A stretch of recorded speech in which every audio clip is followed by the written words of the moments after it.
You step out onto the back porch early in June, holding a warm mug of coffee, expecting to see the deep green leaves of the tomato plants you spent weeks nurturing. Instead, your heart drops. The morning sun shines on bare, skeletal stems stripped clean overnight. Your first instinct is to run to the garden center, to spend $40 or $50 on heavy plastic jugs of synthetic pesticides that smell like a chemical factory and carry warnings about keeping your pets away from the soil. We have been conditioned to believe that an expensive problem requires an expensive solution. But I want you to stop and think about a different way. What if the real answer costs less than $4 at any local pharmacy, comes in a plain paper bag, and is the exact same method a retired postal worker named Harold Beasley used in Millbrook, Indiana, every single Sunday morning for 41 years?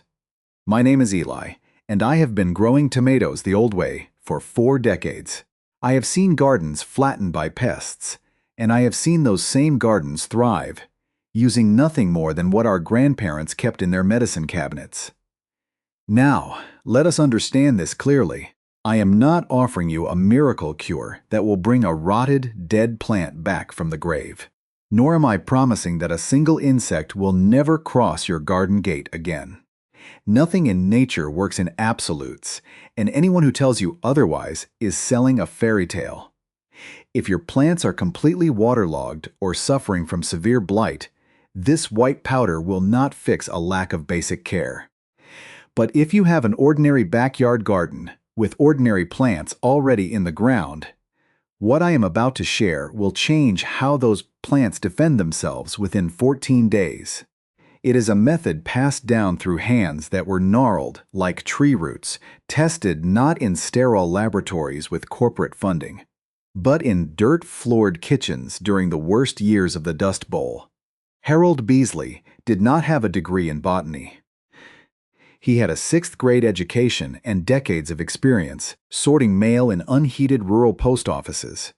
But every Sunday at dawn he mixed 2 spoons of a coarse, bitter white salt into a gallon of warm water and poured it at the base of his vines. His grandmother, Eliza, taught him the practice when she was feeding 7 children on a quarter-acre plot during the Dust Bowl. She had learned it from a German immigrant named Otto Lindemann, who brought the knowledge from a village near Stuttgart in 1903. We know it as Epsom salt. It was first noticed in 1618 in the English town of Epsom, when a herdsman found his cows refused to drink from a parched spring. When the water boiled down, it left a crystalline residue, soft as talc when crushed, but intensely bitter to the tongue. For centuries, people used it to soothe aching muscles, but traditional gardeners discovered it did something far more profound when given to the earth. Why did our grandparents know this, while your local extension office has never mentioned it once? Why spend millions annually on complex synthetic sprays when the soil itself is crying out for balance? To understand why Harold's tomatoes produced so heavily that he left paper bags of fruit on doorsteps, we must look at what has been stripped away. The chemical name for this powder is magnesium sulfate heptahydrate. Plainly, 2 simple nutrients bound together by water molecules, magnesium and sulfur. These are the exact 2 elements most chronically deficient in overworked, chemically fertilized soils. We pour nitrogen, phosphorus, and potassium onto our gardens, believing more is always better. But nature operates on balance. When you overload a tomato plant with standard commercial fertilizer, you inadvertently create a silent crisis beneath the surface. High levels of potassium actually block the plant's roots from absorbing whatever small amounts of magnesium are naturally present in the clay. It is a quiet paradox. The very food you give your plants to make them grow is simultaneously starving them of the element they need to build their core strength. Magnesium is the central engine of chlorophyll, the green pigment that captures sunlight. Without it, the plant cannot photosynthesize efficiently. Its leaves grow pale, its structure weakens, and its internal chemistry changes. And here is the forgotten biological fact. Pests notice the weakness long before you do, An aphid, a hornworm, or a cabbage moth does not choose a plant at random. They possess an uncanny ability to sense the subtle chemical distress signals emitted by a starving leaf. They smell the vulnerability, and they descend like an army. This is not folklore. In 1947, Purdue University scientist Dr. Walter Henning began a 3-year study comparing tomato plots treated with weekly magnesium sulfate against standard fertilizers. His findings, published in a 1950 bulletin, showed a 73% reduction in aphid damage and an 81% drop in blossom end rot. Yet, that bulletin was pulled from circulation, and Henning was advised that further research would not be productive. In 1955, a Wisconsin researcher named Theodore Kowalczyk discovered that magnesium-sufficient plants produce high levels of terpenoids, the natural compounds that give vegetables their smell and act as a warning sign for insects. When a plant has enough magnesium, its leaves produce these protective defenses at full strength, forcing pests to move elsewhere. Kowalczyk's thesis was never published, and he spent his life working for a synthetic pesticide corporation, keeping his original study hidden in his attic in a cardboard box marked with the single handwritten word. Roots. Think about the weight of that. A man who spent 40 years manufacturing chemical pesticides kept the one document proving we didn't need them buried in his home. He knew, just as Harold knew, that the key wasn't about attacking pests with toxic compounds. It was about giving the root exactly what had been taken away, restoring an ancient equilibrium. When you dissolve those white crystals into warm water, you are bypassing the soil traps, overriding the chemical imbalances, and delivering pure, immediate strength directly to the feeder roots. The leaves turn a dark, vibrant green, the stems thicken like hemp ropes, and the fruit grows heavy, dense, and full of the natural sugars our ancestors tasted. You can start this process this coming Sunday morning on the very plants you already have growing in your yard. But to make it work, you cannot simply throw the crystals onto the dirt and hope for the rain. There is a precise protocol, a specific ratio, and a strict set of rules regarding temperature, timing, and even the type of tool you use to mix it.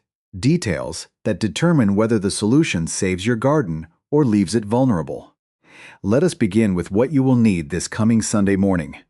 Go to the pharmacy or the local grocery store and find a plain, unscented bag of Epsom salt.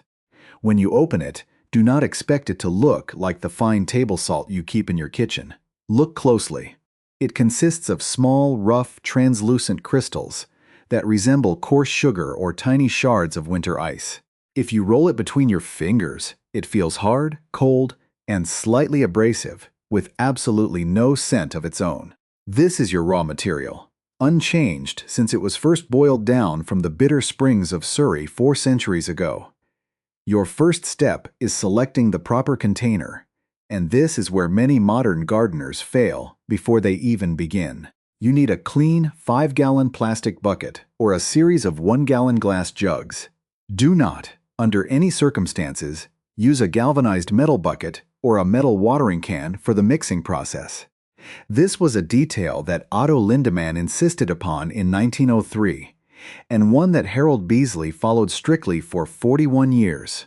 Metal surfaces can react chemically with the highly reactive sulfate ions suspended in the water, triggering a subtle mineral exchange that alters the purity of the solution before it ever touches your soil. Find a stirring tool made of wood or heavy plastic. A smoothed piece of scrap pine or an old wooden kitchen spoon works perfectly.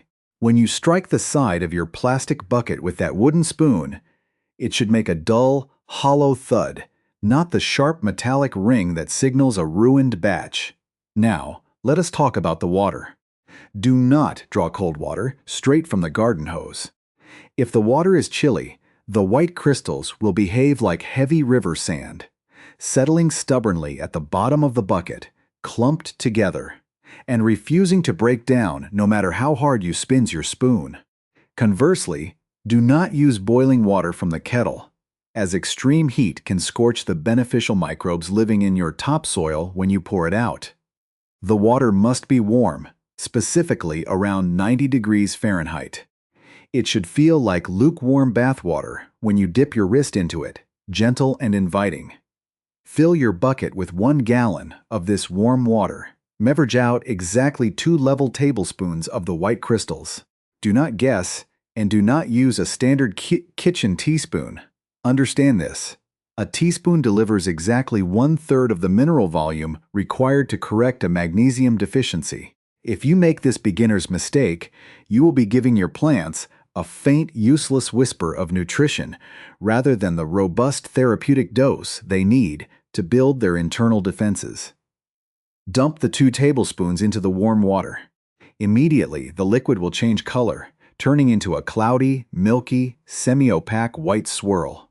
Do not rush this. Begin stirring in slow, steady, rhythmic circles. Watch the liquid closely as you move the wooden spoon. After about 30 seconds of consistent motion, a sudden transformation occurs. The cloudiness vanishes, and the water snaps back into crystal clarity. It will look exactly like plain water, but if you swirl it, you will notice it feels slightly heavier, with a faint, smooth consistency. The solid minerals have completely dissolved, uncoupling into free magnesium and sulfate ions, fully alive and ready for the earth. Before you carry your bucket into the garden, stop and look at the ground around your tomatoes.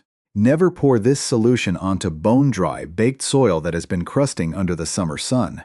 When soil is completely parched, its microscopic pathways close up, acting like a hardened, dry sponge.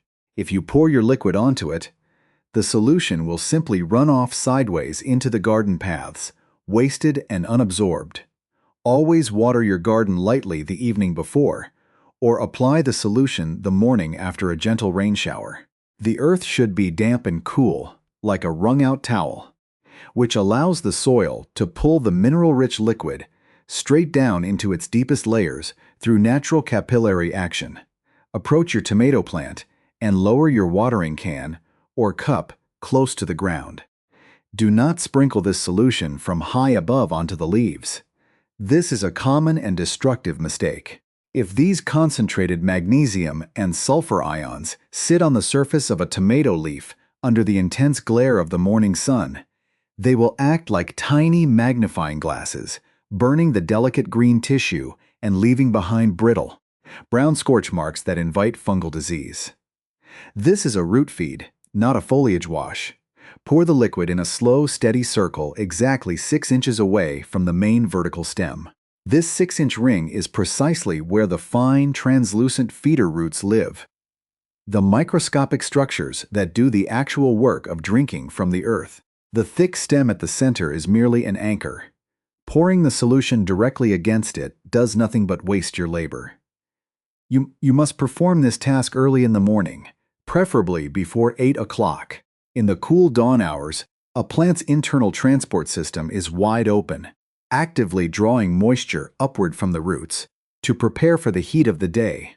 If you wait until noon, the plant enters a state of defensive shutdown to conserve water, closing its intake pores. The solution will simply sit in the top inch of hot dirt, evaporating away and leaving behind a useless white crust of salt on the surface. Furthermore, check the horizon before you mix your batch. If you see heavy storm clouds rolling in, put your bucket away. A downpour within 4 hours of application will wash the minerals deep into the subsoil, far below the root zone. Wait for the storm to pass, let the ground drain, and apply it to the moist earth the following morning. Understand that different plants have different appetites for this medicine.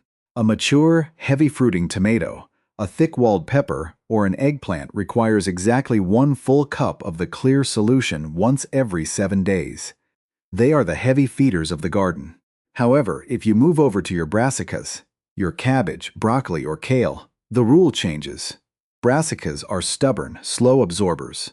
For them, you must pour 3/4 of a cup, but you must do it twice a week, such as on Sunday morning and Wednesday evening, providing a constant, low tick of sulfur to build their protective proteins. For your root crops like carrots and beets, exercise extreme caution. Too much magnesium early in their life will cause them to panic, splitting into multiple hairy side roots instead of growing one straight, sweet taproot. Give them only half a cup and do it only once every 14 days. Take your time, move from row to row with a measured pace, and watch how the soil drinks what the modern world forgot to give it. Now let us pause for a moment and look behind the curtain of this old practice. To truly master a traditional method, you must understand why it works at the deepest level, stripped of both corporate marketing and ungrounded folklore. Nature does not operate on mysticism. It operates on beautiful, elegant chemistry. When you look at a vibrant, dark green tomato leaf, you are looking at millions of tiny solar panels containing a molecule called chlorophyll. At the very center of every single chlorophyll molecule sits a solitary atom of magnesium. Understand this analogy. Magnesium is to a plant what iron is to human blood. If your body lacks iron, you become anemic, pale, and exhausted because your blood cannot carry oxygen. If a plant lacks magnesium, it becomes green anemic. Its engine slows down. Its ability to convert sunlight into sugars drops, and the plant begins to starve in the midst of plenty. The second half of this simple white powder is sulfur, and its role is equally vital, though completely different. If magnesium is the engine, sulfur is the structural steel. Sulfur is the essential element that allows a plant to build two primary amino acids, cysteine and methionine. These amino acids are the fundamental building blocks of plant proteins. Without them, the plant cannot build thick cell walls or sturdy stems. Instead, it produces soft, weak, watery tissue. To a passing insect, a plant short on sulfur is a soft, defenseless meal. But when a plant has an abundant, easily accessible supply of sulfur, its cell walls become tough and fibrous. More importantly, that sulfur powers the plant's internal defense factory. When a bug takes a bite of a magnesium and sulfur-sufficient tomato leaf, it does not taste sweetness. It encounters a dense concentration of natural defensive oils, the terpenoids and glucosinolates we discussed earlier. Think of these compounds like the bitter, staining juice inside a green walnut hull, or the sharp, eye-watering sting of a crushed mustard seed. It is an evolutionary defense mechanism. To our noses, a healthy tomato plant has that rich, pungent, unmistakable summer smell. To an insect, that same smell is a chemical billboard that reads, "Danger, turn back." The insect takes one bite. Its digestive system signals that this tissue is unpalatable or even toxic to its larvae, and it flies away to find a weaker, chemically forced plant down the road. But here is where we must leave the realm of enthusiasm and enter the strict boundary of reality. I am not a salesman, and I refuse to tell you that this white powder is a magic dust that cures every ill under the sun. Every method has its sharp, immovable limits, and if you cross them, you will do more harm to your garden than good. First, let us understand the soil itself. This protocol works beautifully if your garden is built on tired, overworked backyard soils, or soils that have been heavily treated with standard high-potassium commercial fertilizers for years. It works where magnesium has been systematically excluded.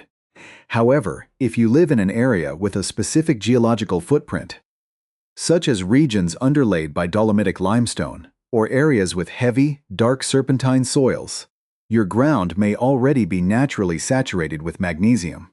Stop and think about this. If your soil already possesses an overabundance of magnesium, adding more will trigger a severe nutritional traffic jam at the root zone. Roots absorb nutrients through narrow chemical gateways. If you flood the soil with too much magnesium, those atoms will crowd out and block the entry of calcium. Calcium is what gives the cell walls of the fruit their elastic strength. When calcium is blocked, you create the exact condition you are trying to prevent: blossom end rot. The bottom of your developing tomatoes will turn into a black, leathery, sunken patch of rot, ruining your entire harvest. Therefore, the first strict limitation of this method is that it requires an initial understanding of your ground. If you have been applying this solution for 3 weeks and you notice the new leaves are twisting or the fruit is rotting at the base, your soil is telling you it has reached its absolute limit. Stop immediately, flush the soil with plain water, and get a basic soil test. Second, understand that magnesium sulfate is a preventative shield, not a medicine for an infected corpse. If your tomato plants are already melting from late blight, if their lower leaves are covered in the concentric rings of early blight, or if a bacterial wilt has already entered the plant's vascular system and turned it black inside, this solution will do absolutely nothing. It possesses no antifungal properties and no antibacterial agents. It cannot kill a spore or destroy a virus. If your garden is already in the grip of an active epidemic, pouring Epsom salt at the base is like giving a vitamin pill to someone suffering from pneumonia. It is too late. The method works only as a system of health built from the ground up to prevent entry in the first place, by making the plant's skin too tough for the fungal spores to penetrate easily. Third, this white powder is an additive, a corrective balance, not a complete food. It contains precisely 0% nitrogen, 0% phosphorus, and 0% potassium. A plant cannot live on magnesium and sulfur alone any more than a human can live on iron supplements and salt. If your soil lacks organic matter, if you do not top dress with good compost, leaf mold, or aged manure, your plants will eventually starve for the major nutrients. They will become stunted, yellowed from the bottom up, and fail to set fruit, no matter how clean and clear your Sunday morning solution is. Never use this method as an excuse to neglect the basic tedious labor of traditional gardening, weeding, mulching, and feeding the biology of the soil. It is a tool to optimize an already cared-for plot, a way to restore two specific missing keys that modern agriculture took away. Keep your feet on the ground, observe your leaves with an open and critical eye, and never let enthusiasm override the quiet, honest signals your plants are sending you every day. If you go into the basement of the Purdue Agricultural Library and walk past the modern rows of digitized textbooks, you will find a small room dedicated to special historical collections. It smells of old paper, crumbling leather bindings, and dried printer's ink from another century. In that room, inside a gray, acid-free archival box, sits the physical proof that everything Harold Beasley did on his Sunday mornings was grounded in unvarnished biological reality. It is the autumn 1950 bulletin from the Indiana Agricultural Experiment Station, authored by Dr. Walter Henning. If you turn to page 14, the black and ink letters tell a story that the modern agricultural industry spent 70 years trying to quiet. It describes 3 years of meticulous field trials where ordinary tomato plants, given nothing more than regular doses of dissolved magnesium sulfate, simply turned away the very pests that were flattening neighboring fields. The charts are drawn with precise hand-ruled lines, recording a 73% drop in aphid populations and an 81% drop in blossom end rot. It is not an opinion. It is a historical record left behind by a scientist who chose his integrity over his career advancement. Stop and think about the long, unbroken lineage of this knowledge. It did not begin in a corporate boardroom or a university laboratory seeking a patentable formula. It began in the summer of 1618 in a dry pasture near the town of Epsom in Surrey, England. A herdsman named Henry Wicker noticed a small footprint filled with water during a severe drought. His cows, parched from the heat, walked up to the water, sniffed it, and refused to drink. When Wicker tasted the liquid himself, he found it intensely bitter, clear, and mineral-heavy. When that water evaporated under the summer sun, it left behind the rough white crystals that the world would come to call Epsom salt. By the late 1700s, kitchen gardeners across Europe had noticed that when this bitter water was diluted and given to the earth, the leaves of their vegetables took on a deeper, healthier green, and the insects largely bypassed them.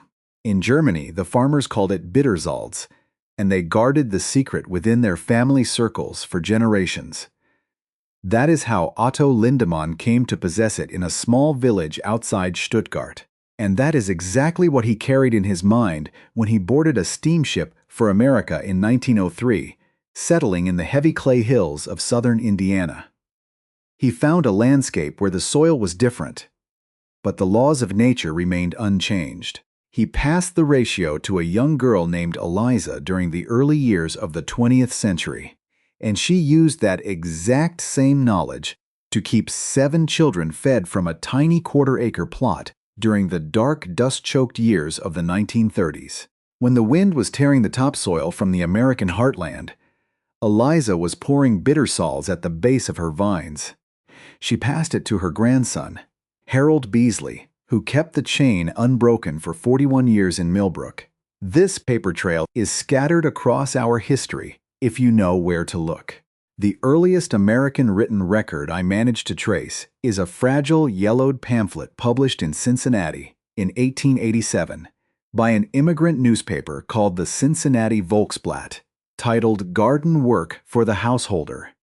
There, printed in Old German type, is the recommendation: 2 tablespoons of bittersalz to 1 gallon of warm water. The exact same ratio shows up again in 1903 in a gardening manual published in Philadelphia by Margaret Whitfield, who learned it from her grandfather, an English immigrant from Surrey. It even appeared in an official 1917 wartime gardening pamphlet from the United States Department of Agriculture, distributed to citizens to help them grow victory gardens during the First World War. The government knew it worked. They printed it, handed it to the public, and then, as commercial chemical manufacturing grew into a multi-billion-dollar industry in the 1920s, the ratio quietly vanished from every official publication, buried beneath a mountain of advertisements for synthetic sprays. But truth has a way of surviving in dark places. Remember the cardboard box marked with the single word, roots, found in Theodore Kowalczyk's attic after his death in 1994.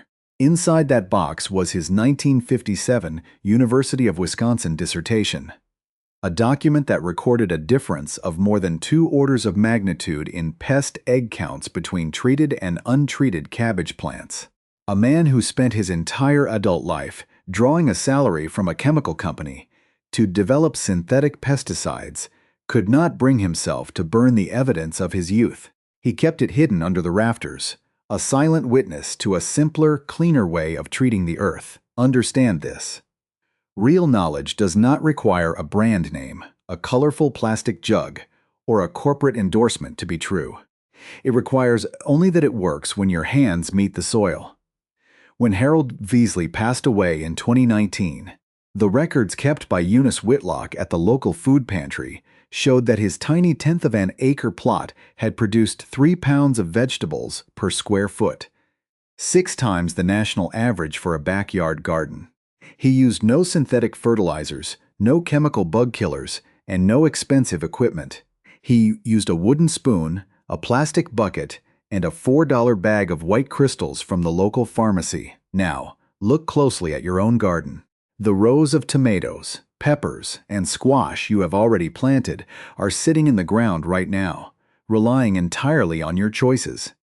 You can choose to follow the modern path, spending $40 or $50 every summer on heavy chemical jugs that require you to wear gloves and keep your children away from the dirt. Or you can step back into the long, quiet tradition of the gardeners who came before us.